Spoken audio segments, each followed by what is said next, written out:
Hi, and welcome back. In this video, we will deep dive on what cross-functionality actually means and what the benefits of true cross-functionality are. In order to explain this to you, I'd like to run a thought experiment with you. Imagine you're a product owner, and as a product owner, you have one key responsibility: prepare and deliver a ready product backlog for the sprint planning with your team. Let's start out with a first scenario where you have 3 members on your team: a blue person, an orange person, and a pink person. And each of these developers has a specific skill set. In our case, let's say we have 3 skills: skill number 1, skill number 2, and skill number 3. If you look at the skill sets as part of a skills matrix where you have basic level understanding, medium level understanding, and expert level understanding, our blue person would be an expert in terms of skill number 1, our orange person would be an expert in terms of skill number 2, and our pink person would be an expert in terms of skill number 3. Now, in our first scenario, where we have this group, we go into sprint planning. And during sprint planning, as a product owner, you present the sprint goal, which is an outcome that you want to achieve, and you start out by explaining what is the highest priority item in your product backlog. The developers take a look at it and they say, wonderful, we can move this item from the product backlog into our sprint backlog. Now you're off to the second item. This time again, you explain it and you demonstrate how it is connected to your sprint goal. This time, unfortunately, let's say our orange person, team member 2, says, the first item is around 80% of my capacity. The second item would be another 60% of my capacity. 80 plus 60 equals 140. So what happens in that scenario? Maybe you need a few moments for yourself, and ideally you can pause this video. Now that you've spent a bit of time thinking about this, most likely you've come up with a suggestion that item number 2 cannot be moved from the product backlog into the sprint backlog because our orange person cannot deliver 140% of their capacity, and none of the others has the skill set to do whatever the orange person was supposed to do. So item number 2 does not move into our sprint backlog and remains in the product backlog. Now we move on to item number 3. And maybe this time the blue person complains and says, the very first item was 70% of my capacity. This third item would be another 50%. 70 plus 50 is 120. I can't do it, which means we as a team can't do it. So item number 1 has moved from your product backlog into your sprint backlog. Item number 2 and 3 were not able to be moved from the product backlog into the sprint backlog. And maybe you're lucky and item number 4 again qualifies based on the capacity of the team to be moved from the product backlog into the sprint backlog. Question for you: are you, as a product owner who has spent a significant amount of time and energy to prioritize the product backlog, happy with the outcome of your sprint planning? My guess is you're not.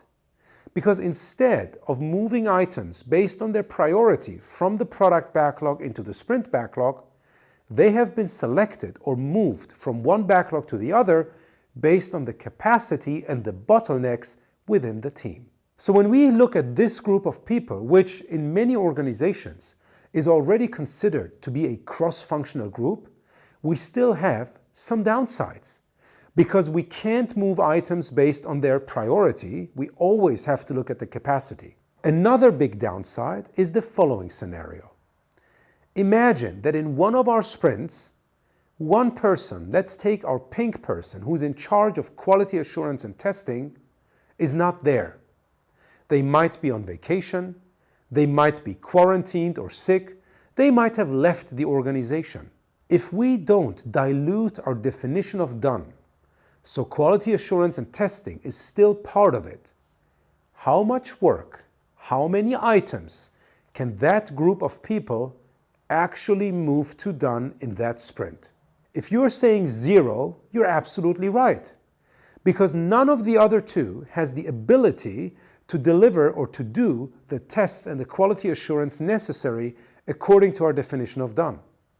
So once that skill set is missing, once that person is missing, we suddenly cannot deliver anything unless we dilute our definition of done, and that, of course, is not the right thing to do. So what is an alternative? What kind of scenario, what kind of team composition can help us to address these challenges of A, being able to select our items based on their priority, and B, to be able to deal with it if one of our team members goes on vacation or is at home being sick? This takes us to our second scenario. We look at the same group of people, again, 3, blue, orange, and pink. This time, the skills matrix looks a bit different. And in order to demonstrate that, we only look at our orange person. If you remember, our orange person used to be an expert in skill number 2. But this time, they're not only an expert in skill number 2, they also have some basic level understanding with regards to skill number 1 and skill number 3. Compared to the first scenario, where their skill set was very deep but narrow, we refer to this as I-shaped, this time our team member has a deep but also broad level of expertise. We refer to this as T-shape. This does not mean that they are generalists, because in many cases, generalists are considered as people who have zero expertise in anything. But obviously, in our case, team member Orange is still an expert for the skill set number 2. Now let's look at how this changes the equation, how this changes the challenges that we were facing in the first scenario.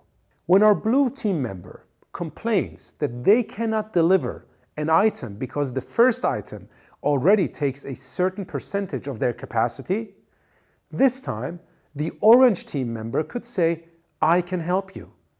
I might not be as good at it and maybe not as fast as you, but still I can be of help.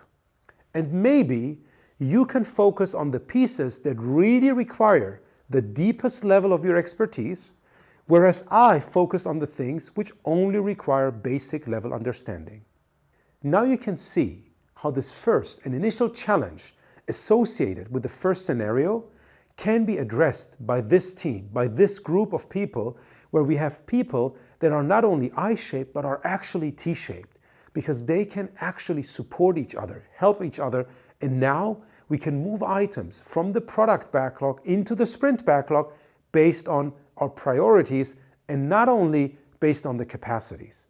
Looking at the second challenge, where one team member missing resulted in us not being able to deliver anything unless we would dilute the definition of done, we can again see that if any one of our team members is missing, because the others have a basic level of understanding in terms of their skill set, still many items can be moved to done.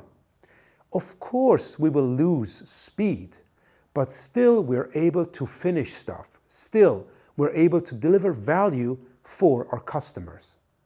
So a true cross-functional team is not a group of people where all skills exist in order to move an item to done.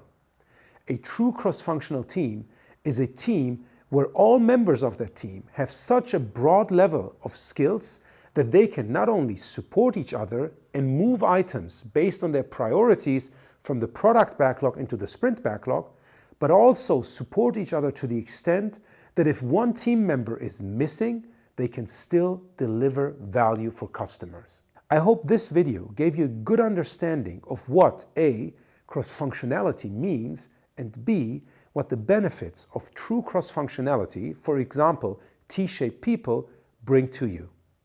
In our next video, we're going to explore the journey that a group of developers takes over time in order to become better and better at building products with high value for customers.